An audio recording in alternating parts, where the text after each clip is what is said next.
Hello dear students, welcome to my YouTube channel MA Khan Classes. I am Muhammad Aziz Khan. I have 20 year experience in teaching physics and chemistry from class 9 to 12 and for NEET preparation. Today we are starting class 12 chapter in chemistry, solution. Here we will discuss what is solution, how solution is formed. What is solution, how solution is formed. Today it is. तो solution क्या है? What is solution? Solution क्या है? Homogeneous mixture of two or more non-reacting substances. Homogeneous mixture of two or more non-reacting substances is called solution. Solution. तो homogeneous mixture है. Homogeneous mixture. Homogeneous mixture of two or more non-reactive substances called solution. Non-reactive substance होना चाहिए, non-reactive. तो homogeneous mixture मतलब है कि ऐसा mixture जिसका कंपोजिशन बिल्कुल यूनिफॉर्म हो, एक जैसा हो, और जिसके कंपोनेंट को हम नेकेड आई से देख नहीं सकते, जिसके कंपोनेंट को हम नेकेड आई से नहीं देख सकते. अब अगर किसी सोल्यूशन के अंदर दो कंपोनेंट हैं तो वो सोल्यूशन कहलाता है बाइनरी सोल्यूशन. अगर तीन कंपोनेंट है तो उसे कहेंगे टर्नरी सोल्यूशन, और अगर चार हैं तो फिर कहलाएगा क्वार्टरनरी सोल्यूशन. क्वार्टरनरी जनरली आमतौर पे जो कंपोनेंट लेसर अमाउंट में सोल्यूशन में होता है, आमतौर पे लेसर अमाउंट में होता है, उसे कहते हैं सॉल्यूट, और जो लार्जर अमाउंट में होता है आमतौर पे वो कहलाता है सॉल्वेंट. उसे सॉल्वेंट कहते हैं. लेकिन ये आमतौर पे होता है, 100% नहीं, कभी कभी उल्टा भी हो सकता है, कभी कभी उल्टा भी हो सकता है. सॉल्यूशन जो कि बताया कि साइज ऑफ सॉल्यूशन जो है वो सिंगल फेजिक है, यानी मोनोफेजिक. अभी बताया आपको, क्योंकि होमोजीनियस है, तो होमोजीनियस है तो पूरे सॉल्यूशन का जो फेज है, फेज एक ही जैसा होता है बिल्कुल, इसलिए इसे कहते हैं मोनोफेजिक या सिंगल फेजिक. दूसरी खास बात और है कि होमोजीनियस मिक्सचर अगर है, यानी सॉल्यूशन है, सॉल्यूशन के सॉल्यूट जो पार्टिकल होते हैं, सॉल्यूशन के अंदर जो सॉल्यूट पार्टिकल होते हैं, जो घुले होते हैं, उनका साइज 10⁻⁷ सेंटीमीटर से कम होता है. लेस देन 10⁻⁷ सेंटीमीटर कम होता है. जो सॉल्यूशन की जो एक और प्रॉपर्टी है, खास बात है कि सॉल्यूशन की जो प्रॉपर्टी होती है, वो सॉल्यूशन के अंदर जो कंपोनेंट मौजूद है वही प्रॉपर्टी होती है, उन्हीं की प्रॉपर्टी होती है. यानी properties of solution are the properties of its component. यानी जो कंपोनेंट की प्रॉपर्टी होंगी सॉल्यूशन के, वही सॉल्यूशन की प्रॉपर्टी होनी जाती है. अगर मान लीजिए किसी सॉल्यूशन में सॉल्वेंट अगर वाटर है तो सॉल्यूशन कहलाता है एक्वस सॉल्यूशन. अगर सॉल्वेंट वाटर के अलावा कोई दूसरा सब्सटेंस है तो फिर वो कहलाता है नॉन एक्वस सॉल्यूशन. उसे कहते हैं नॉन एक्वस सॉल्यूशन. अब how a solution is form, एक सॉल्यूशन कैसे बनता है, सॉल्यूशन कैसे बनता है ये देखना. आमतौर पे क्या लगता है कि हाँ, कि पानी में नमक मिला दिया सॉल्यूशन बन गया, बन जाता है, पानी में शक्कर मिला दी सॉल्यूशन बन गया. लेकिन ये पूरा प्रोसेस कैसे होता है, क्या कितने स्टेप होते हैं, कैसे बनता जाएगा, क्या चीजें होती है करें सॉल्यूशन बनता है.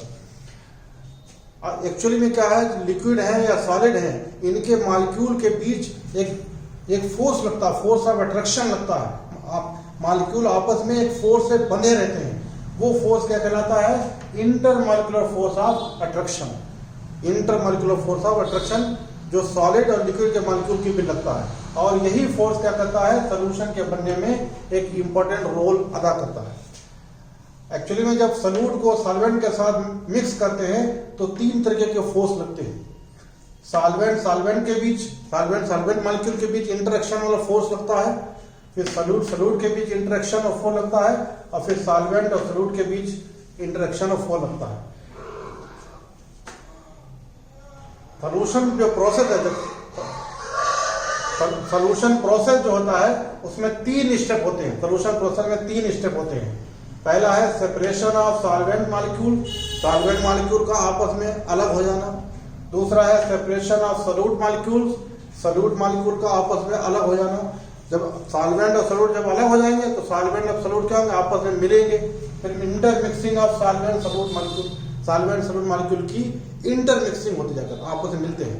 तो इंटरमिक्सिंग होती जाकर है तो क्या होता है इसमें, जब इंटरमिक्सिंग होती है ये जो पहले जो दो स्टेप बताए, जब सॉल्वेंट मॉलिक्यूल अलग होते हैं, सॉल्यूट मॉलिक्यूल अलग होते हैं, तो अलग ये अपने आप नहीं हो जाएंगे। इनके बीच फोर्स लग रहा है, इन फोर्स को तोड़ना पड़ेगा। इन फोर्स को ब्रेक करने के लिए क्या करती है, एनर्जी की जरूरत पड़ती है, एनर्जी जरूरत पड़ेगी। तो पहले 2 स्टेप में एनर्जी जरूरत पड़ती है, energy required to break the force. So पहले जो 2 स्टेप होते हैं वो कहलाते हैं एंडोथर्मिक। जो तीसरा स्टेप है, वो तीसरा स्टेप जिसमें सॉल्वेंट और सॉल्यूट आपस में इंटरमिक्स मिलते हैं, तो ये दोनों तरीके हो सकता है, एंडोथर्मिक और एक्सोथर्मिक। टोटल मिलाकर पूरे सोल्यूशन की जो हीट है, उस 3 तरीके की हीट मिलकर बनती है। पहले स्टेप में हीट की जरूरत पड़ती है डेल्टा H1, दूसरे स्टेप में जो हीट की जरूरत पड़ती है डेल्टा H2, तीसरे स्टेप में जो हीट इवॉल्व होगी या एब्जॉर्ब होगी, टोटल मिलाकर सोल्यूशन की हीट हो जाएगा। अगर अब कंडीशन है, अगर सॉल्यूट और सॉल्वेंट के बीच जो अट्रैक्शन है, सॉल्यूट और सॉल्वेंट के बीच जो अट्रैक्शन है, वो सॉल्वेंट और सॉल्यूट के अट्रैक्शन से अगर ज्यादा स्ट्रांग है, तो सॉल्यूशन का बनना एक फेवरेबल कंडीशन है। यानी उस कंडीशन में क्या होगी, ये प्रोसेस क्या होगा, एक्सोथर्मिक होगा। यानी हीट क्या होगी, निकलेगी, हीट इवॉल्व होगी। और जब एक्सोथर्मिक प्रोसेस में जो एंथैल्पी चेंज होता है वो निगेटिव होता है, यानी निगेटिव हो जाता है।